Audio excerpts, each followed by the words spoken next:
பாருங்க. இப்போ நம்ம டிப்ஸ் நம்பர் 5 பார்க்கலாம். டிப்ஸ் நம்பர் 5ல இந்த மாதிரி மெடிசன் பாக்ஸையும் குழந்தைங்க வந்து ஜெல்லிலாம் சாப்பிடுவாங்களா, அந்த ஜெல்லி சாப்பிட்டு தூக்கி போடக்கூடிய இந்த பிளாஸ்டிக் கண்டெய்னர்ஸையும் அழகாக வந்து நம்ம யூஸ் பண்ணிக்க போறோம். இப்போ நம்ம இதை வச்சு ஒரு சூப்பரான டிப்ஸ் பார்க்கலாம். நான் முடிஞ்ச வரைக்கும் ரிமூவ் பண்ணி எடுத்துட்டேன். இப்போ நம்ம ஒரு டேப் எடுத்துக்கலாம். அந்த டேப்பை யூஸ் பண்ணி அந்த மெடிசன் பாக்ஸ் இருக்குங்களா, அந்த பாக்ஸை வந்து அழகாக ஓப்பன் ஆகாத மாதிரி ஃபுல்லாக டைட்டாக வந்து டேப் போட்டு விட்டுலாங்க. பாருங்க ஃப்ரெண்ட்ஸ், நான் 4 பக்கமும் ஒட்டி முடிச்சிட்டேன். ஃபைனலாக உங்களுக்கு இப்படி தாங்க இருக்கும். இப்போ எந்த பக்கமே அந்த பாக்ஸ் வந்து ஓப்பன் ஆகாது. இப்போ நம்ம அந்த பிளாஸ்டிக் கண்டெய்னர்ஸ் எடுத்துக்கலாம். அந்த குட்டி கண்டெய்னருக்கு மேலே அழகாக இந்த மாதிரி பெயிண்ட் பண்ணி எடுத்துக்கோங்க ஃப்ரெண்ட்ஸ். இந்த மாதிரி பெயிண்ட் பண்ணி எடுத்துட்டு இந்த 2 பீஸையும் அழகாக வந்து அந்த பாக்ஸ் மெடிசன் பாக்ஸ் இருக்கு இல்லைங்களா, அந்த மெடிசன் பாக்ஸுக்கு மேலே வந்து பார்த்தீங்கன்னா க்ளூ அப்ளை பண்ணி அழகாக ஒட்டி எடுத்துக்கலாங்க ஃப்ரெண்ட்ஸ். பாருங்கள், நான் பெயிண்ட் பண்ணி முடிச்சுட்டு க்ளூ அப்ளை பண்ணி அழகாக ஒட்டி எடுத்துக்கிறேன்.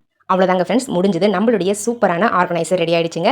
இந்த ஆர்கனைசரில் என்ன வந்து ஸ்டோர் பண்ணி வைக்க போகிறோம் அப்படின்னு பார்த்தீங்கன்னா, ஒன்றுத்தில் வந்து பார்த்தீங்கன்னா விபூதியும் இன்னொன்றுத்தில் குங்குமமும் ஸ்டோர் பண்ணி வச்சிருக்கேன். இந்த மாதிரி நம்ம ஸ்டோர் பண்ணி வைக்கும்போது நம்ம எங்கேயாச்சும் வெளியே கிளம்புறோம் அப்படின்னா டக்குன்னு எடுத்து யூஸ் பண்ணிக்கலாம். ரொம்ப அதிகமாக கொட்டி வைக்காதீங்க, கொஞ்சமாக வந்து கொட்டி வச்சுக்கோங்க. அப்படி இல்லைனா டஸ்ட் படிஞ்சிரும். ஸோ அதனால் கொஞ்சமாக கொட்டி தீர்ந்து போன பிறகு மறுபடியும் இதை ஃபில் பண்ணி யூஸ் பண்ணிக்கலாம். அப்படி இல்லைனா இதில் வந்து பார்த்தீங்கன்னா இயரிங்ஸ்லாம் போட்டு ஸ்டோர் பண்ணி வைக்கலாம், சேஃப்டி பின்ஸ்லாம் போட்டு ஸ்டோர் பண்ணி வைக்கலாம்.